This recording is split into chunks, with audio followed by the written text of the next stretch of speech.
My dear friends, मैं self doctor M.K. Saxena. आज की इस वीडियोज़ में समस्त वेट पैरावेट्स का बहुत बहुत स्वागत है। आज की इस वीडियोज़ में मेरा टॉपिक है कि पशु चिकित्सा में प्रयुक्त किट में कौन कौन सी दवाइयाँ औजार प्रयुक्त होते हैं। इस विषय पर मैं आपसे चर्चा करूँगा, कुछ विशेष टिप्स आपको देने की कोशिश करूँगा।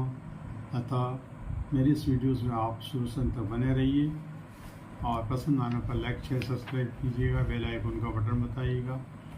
जैसा कि आप जानते हैं, पशु चिकित्सा किट एक ऐसा सेट होता है जिसमें जानवरों के उपचार के लिए आवश्यक उपकरण, दवाइयाँ और अन्य सामग्री शामिल होती है। यह एक किट पशु चिकित्सक, पशु परिचारक या ऐसे व्यक्तियों के लिए उपयोगी होती है जो जानवरों की देखभाल के लिए यह सहायता करते हैं। अतः ये किट कैसी हो, इसमें क्या क्या सामान होना चाहिए, जब भी हम उपचार के लिए जाते हैं, पशु उपचार के लिए जाते हैं, तो हमें क्या क्या सावधानियां रखना चाहिए, हमारी किट में क्या क्या चीज़ें होना चाहिए, ये एक अहम मुद्दा है और इसको जानना और समझना बहुत ज़रूरी है। क्योंकि हमारा जो कार्य होता है फील्ड वर्क होता है और फील्ड वर्क में डोर टू डोर हम विज़िट करते हैं। अतः गांव टू गांव जाना पड़ता है। अतः दूरस्थ गाँव में, दूरस्थ प्रदेश क्षेत्रों में जाने के लिए हम पहले से ही प्रिपेयर हों और यदि हमारे किट में सब सामान यदि मौजूद है तो हमें कार्य करने में आसानी होगी, सुविधा होगी और कार्य हम अच्छी और मुस्तैदी से कर पाएंगे। इसके लिए कई तरह की किट होती है, जिसमें पशु चिकित्सा संबंधी किट यदि कर रहे हैं तो संबंधी किट भी हो सकती है, या इसके अतिरिक्त भी कई तरह की किट हम इसमें यूज़ करते हैं।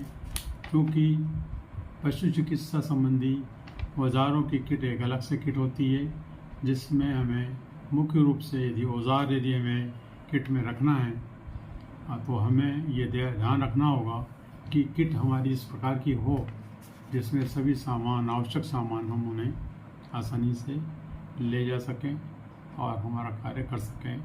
उसके लिए कई तरह के सामान हम ऑपरेशंस, छोटे मोटे ऑपरेशन भी कर सकते हैं।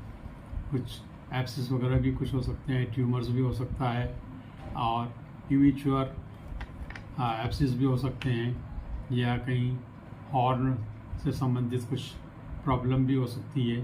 तो हमें सब तरह की चीज़ें हमें अपने किट में रखना चाहिए। सुचरिंग निडल भी होना चाहिए, थ्रेड्स भी होना चाहिए, जिससे कि हमें वहाँ पर आसानी से काम करने में आसानी होगी।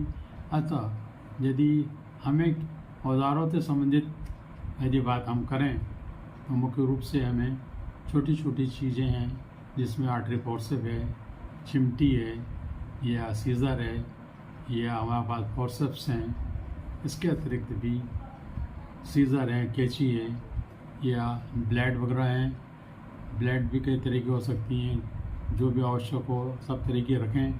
साथ में निडल्स भी, सुचरिंग निडल भी हो सकती है। बर्डीजो कैस्ट्रेटर, जानवरों, छोटे बड़े जानवरों के लिए हमें बर्डीजो कैस्ट्रेटर की ज़रूरत हो सकती है। सुचरिंग थ्रेड्स लगाने के लिए हमें जब भी आवश्यकता हो हमें नायलॉन थ्रेड्स, कॉटन थ्रेड्स या कैटगट भी हमें आवश्यक रूप से हमें साथ में रखना चाहिए। इसके अतिरिक्त थर्मामीटर हम अवश्य रखें, जिससे कि कई तरह की बीमारियों में ये हमें इंडिकेशन देता है और इसके लिए हमें थर्मामीटर की बहुत आवश्यकता होती है। साथ में कई तरह की सिरिंज हमें रखना चाहिए, जो कि जानवरों के लिए प्रयुक्त हो सकती है, छोटे जानवरों के लिए और बड़े जानवरों के लिए। इसलिए सब तरह की 2 ml से लगा के 20 ml तक की या 50 ml तक की हमें अलग अलग सिरिंज भी होना बहुत ज़रूरी होता है। इसके अतिरिक्त भी हमें यदि आवश्यक हो तो स्टेथोस्कोप भी रखें। साथ में यदि काटने के लिए कुछ ज़रूरत हो तो हमें ब्लेड वगैरह भी रखना चाहिए या कटर भी रखना चाहिए, जिससे कि हम उसको सही स्थिति में काट सकें और अपने कार्य को अंजाम दे सकें। ये बहुत ज़रूरी है। इसके अतिरिक्त यदि हमें ये कार्य मेडिसिन के रूप में करना है, मेडिसिन भी रखना है, तो हमें उसका किट भी साथ में रखना होगा, जिसके अंदर मुख्य रूप से एंटीबायोटिक इंजेक्शंस हों, एंटी इन्फ्लेमेटरी इंजेक्शंस हों, नॉन इंजेक्शन स्टेरॉइड्स इंजेक्शंस हों। इसके अतिरिक्त एंटी इन्फ्लेमेटरी हो एंड कॉर्टिकोस्टेरॉइड्स हों, बीटा एग्नोस्टिक हों, साथ में कुछ मल्टीविटामिन्स भी होना चाहिए।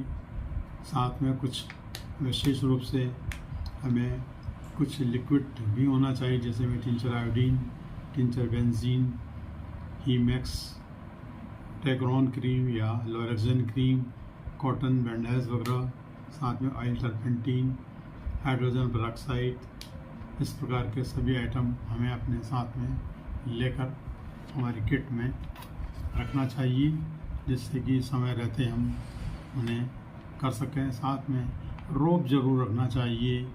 यह मुख्य रूप से मैं सभी से निवेदन करता हूं कि कहीं ऐसी जगहों पर हम यदि चले गए हैं, दूरस्थ जगहों पर जहां पर उसको हैंडल करना जानवर को बहुत मुश्किल हो रहा है, तो रोप आप अवश्य रखें। साथ ही साथ हमें ये भी ध्यान रखना चाहिए कि जो भी हम इलाज कर रहे हैं या उपचार पशु का कर रहे हैं, उसको हम अपने वेट के हिसाब से डोज कैलकुलेट करें। डोज को हमें कई तरह की दवाइयाँ होती हैं, इनके डोज अलग अलग होते हैं।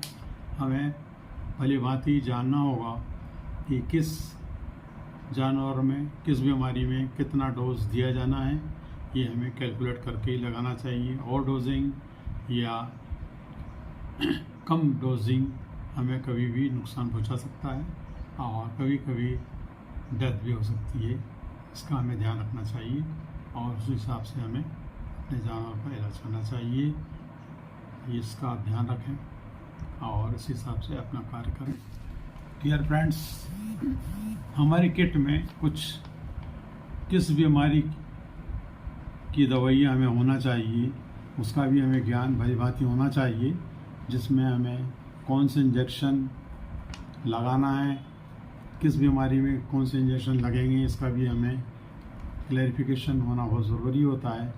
एलर्जी कंडीशंस में हमें कौन सा इंजेक्शन लगाना है, कोलेजन रोग में हमें कौन सा इंजेक्शन देना है, तथा लंग्स इन्फेक्शंस में तथा त्वचा संबंधी रोग में कौन से इंजेक्शन लगेंगे, जीआई ट्रैक्ट संबंधी रोग में, इडिमेटस कंडीशन यदि है तो उसमें कौन सा इंजेक्शन लगेगा, आई इन्फेक्शंस में और न्यूरोप्लास्टिक स्थिति में कौन से इंजेक्शन लगेंगे, तथा अंतरस्त्री विकार में कौन कौन से इंजेक्शन लगेंगे, इसका भी हमें ज्ञान होना चाहिए। उसी हिसाब से हमें अपना इंजेक्शन के माध्यम से कौन सी इंजेक्शंस हमें इनमें लगेंगे, उसका भी हमें भली भांति ज्ञान होना चाहिए और उसी हिसाब से हमें अपनी उस किट में ये भी रखना चाहिए, जिससे हम इलाज इंजेक्शन की मदद से कर सकते हैं और रिलीफ दिला सकते हैं। इसका भी हम ध्यान रखें। धन्यवाद।